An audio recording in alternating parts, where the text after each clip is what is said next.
165তম রবীন্দ্র জয়ন্তী বার্ষিকী। আজ 25শে বৈশাখ এবং আজ 25শে বৈশাখে আমরা চলে এসেছি জোড়াসাঁকোর ঠাকুরবাড়িতে। এবং জোড়াসাঁকোর ঠাকুরবাড়িতে আমরা এমন একজনকে পেয়েছি যাকে হুবহু রবীন্দ্রনাথের মতো দেখতে। তাকে আপনারা অনেক ভিডিওতে বিভিন্নভাবে দেখেছেন, অনেক জায়গায় তিনি ভাইরাল হয়েছেন, কিন্তু তার ব্যাপারে অনেকেই জানেন না। অনেকে তাকে ছবিতে দেখে রবীন্দ্রনাথের মতো ভেবে ছবি তুলেছেন, তার অনেকে প্রশংসা করেছেন, আবার অনেকে তাকে নিয়ে অনেক কথাও বলেছেন। কিন্তু এই ভিডিওটা আমরা কেন করছি, কারণ এই ভদ্রলোক আমার কাছে যিনি রয়েছেন, এই সোমনাথ ভদ্রকে আমি দীর্ঘদিন ধরে চিনি। মানে উনি যতদিন ভাইরাল হয়েছেন তার আগে থেকে আমি চিনি এবং তাকে খুব কাছ থেকে চিনি। তো তার সাথে আজকে একটু কথা বলবো। এবং সোমনাথদা প্রত্যেক দিন তো এখানে আসেনি, এবং 25শে বৈশাখ উপলক্ষে তিনি আরো বেশি আসেন এবং প্রচুর মানুষ তাকে ঘিরে ধরেন। সম্প্রতি তাকে বইমেলাতেও দেখা গেছিল প্রচুর মানুষের ভিড়ের মধ্যে। তো আমি বলবো যে তার সাথে একটু কথা বলার জন্য।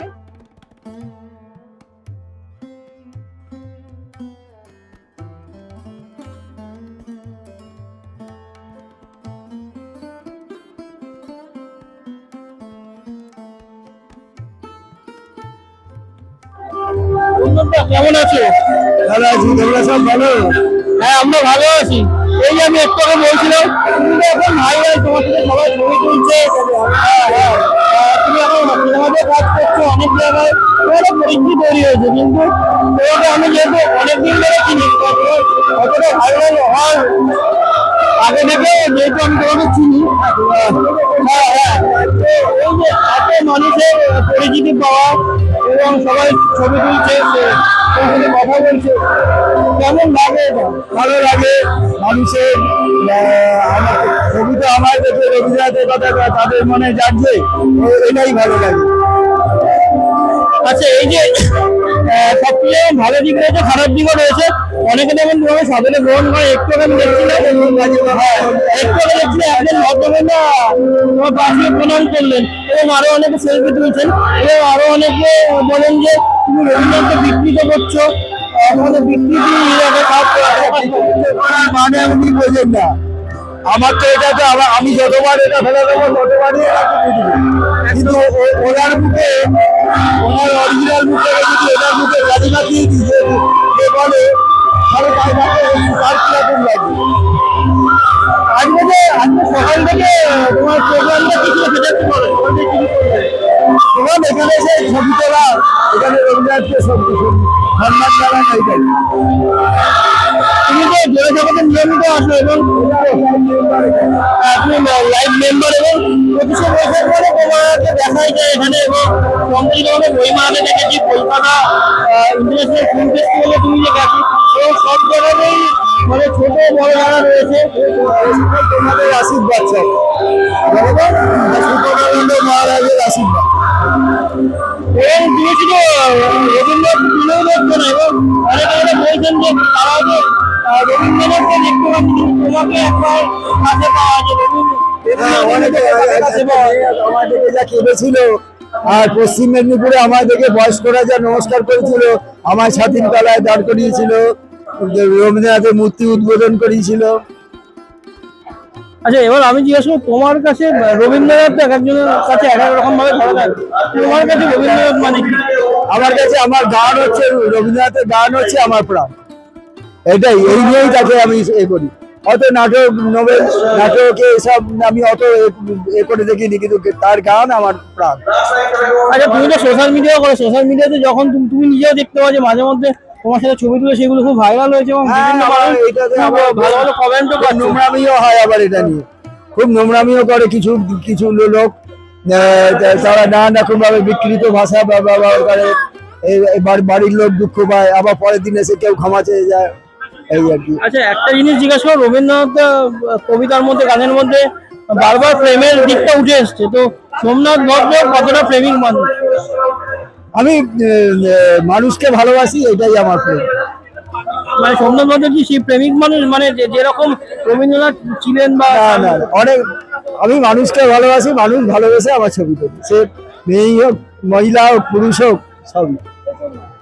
আর তুমি তো এখন অভিনয়ও করছো, এখন কি কি কাজ চলছে বা এখন? এখন এই মুহূর্তে কিছু না, কি মাঝে মাঝে ওই রবীন্দ্রনাথের চৈত্রে ডাক পড়ে আর কি, সিনেমা সিরিয়াল এইসব। আর আগামী দিনে আর কিছু কাজের কথা বা? এটা আর কি ওই যখন যে এতে ওদের মনে পড়ে সেই করে আর কি, এটা আমার ধরা বাঁধা না। আর শেষ জিজ্ঞাসা করবো যে এমন কোনো তোমাকে নিয়ে অনেকে তো অনেক কিছু বলেছেন, এমন কিছু বলেছেন যেটা তোমার সবসময় মনে থাকবে? সেখানে যে কোনো ব্যক্তি, কোনো বিশিষ্ট ব্যক্তি হতে পারে বা তোমার সঙ্গে ছবি তোলেন। সুকর্ণানন্দ মহারাজ আমাকে চুলদাড়ি কাটতে বারণ করে দিয়েছেন গোলপাক রামকৃষ্ণ মিশনের রবি তীর্থে, এটা আমার চিরদিন মনে থাকবে। এবং আজকে দেখছিলাম যে এত মানুষ এসছেন এবং মানুষের এটাই আমাকে উত্তরীয় পড়িয়ে গেল, এটা মনে থাকবে। আচ্ছা, আজকের এই জোড়াসাগর যে 25শে বৈশাখ প্রত্যেক বছর তো হয়, এই বছর কি গত বছরের থেকে কোনোভাবে আলাদা পাচ্ছ? না, এবছর একটু ভিড় কম হয়েছে, একটু আলাদা। কেননা এখানে আজকে সিএম, রাজ্যপাল সব এসেছিলেন, তো মাঝে মাঝে সকালবেলাটা ফাঁকা হচ্ছে, আবার ভিড় হচ্ছে, ফাঁকা হচ্ছে। একটাও তোমার সাথে কথা হচ্ছিল যেটা দিয়ে তোমাকে সংবর্ধনা জানিয়েছেন তারা, যারা সিএম বা কেউ এসেছিলেন তোমাকে উত্তরীয় বা কিছু হ্যাঁ দিয়েছেন? উত্তরীয় পড়িয়েছে, ভালো লাগলো। সিএম চেনেন আমাকে, সেদিনকে আমাদের বাড়ির সামনে গিয়ে আমাকে সম্মান দিয়েছিলেন। আর শেষ জিজ্ঞাসা করবো, এই যে কলকাতা বলি, কলকাতার বাইরে বাংলাদেশ বা বিভিন্ন জায়গায় রবীন্দ্রনাথের যে রবীন্দ্রনাথের ভক্তটা কখনো কমবে না, এবং রবীন্দ্রনাথের গান কবিতা সে চির স্মরণীয় হয়ে থাকবে, এবং যত দিন যাবে সেগুলো আরো মানুষের কাছে পৌঁছে যাবে, এবং অনেক বিদেশি যারা রয়েছে তারাও রবীন্দ্রনাথের গানের চর্চা করছেন।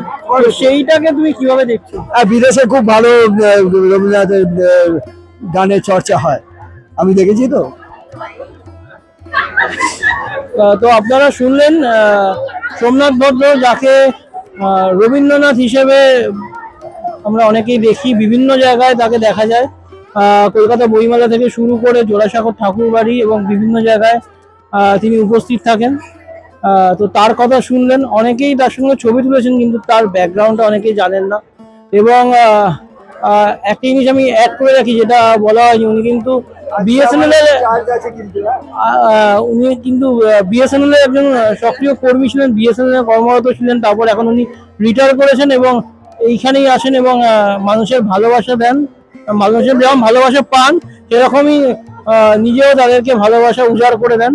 তো আজকে 25শে বৈশাখে রবি ঠাকুরের 165তম জন্মদিনে আমরা জোড়াসাঁকোর ঠাকুর বাড়িতে এরকম একজন মানুষের সাথে কথা বললাম, এবং যারা জানেন না তাদেরকেও পুরো বিষয়টা জানালাম। তো সবাই দেখতে থাকুন perfect #, story that connects live.